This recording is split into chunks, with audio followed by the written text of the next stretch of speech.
নারী নিরাপত্তায় আরও সক্রিয় কোচবিহার জেলা পুলিশ। সোমবার কোচবিহার পুলিশ লাইন থেকে নারী নিরাপত্তার কথা মাথায় রেখে উদ্বোধন হলো দুটি পিঙ্ক পেট্রোল ভ্যান। ইউনার্স টিমের পাশাপাশি নিরাপত্তায় আরও জোর দিতে কোচবিহার পুলিশের পক্ষ থেকে এই পিঙ্ক ভ্যানের উদ্বোধন।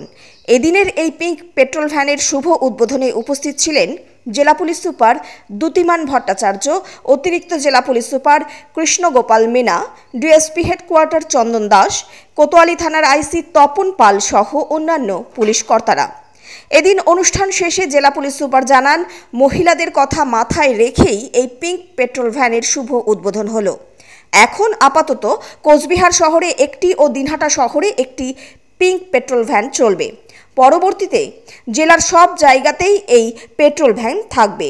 মূলত মেয়েদের ক্ষেত্রে স্কুল কলেজ কোথাও জমায়েত ও মেয়েরা যদি কোনো সমস্যায় পড়ে তার সমাধানে এই পিঙ্ক পেট্রোল ভ্যান।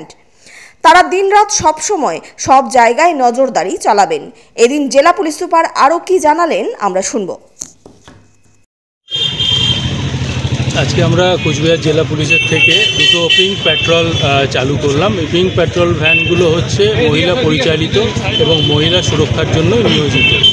একটি ভ্যান কোতোয়ালি অর্থাৎ কোচবিহার টাউন এলাকার জন্য, আর একটি দিনহাটা শহরের জন্য এটা চলবে। সকাল বিকেল এনারা যেখানে যেখানে মহিলাদের জমায়েত থাকে, বিশেষত স্কুল কলেজ ইত্যাদি জায়গাগুলোতে নজরদারি রাখবে এবং কোনো মহিলাদের কোনো সমস্যা হলে পিঙ্ক পেট্রোলে আপনারা খবর দিতে পারবেন।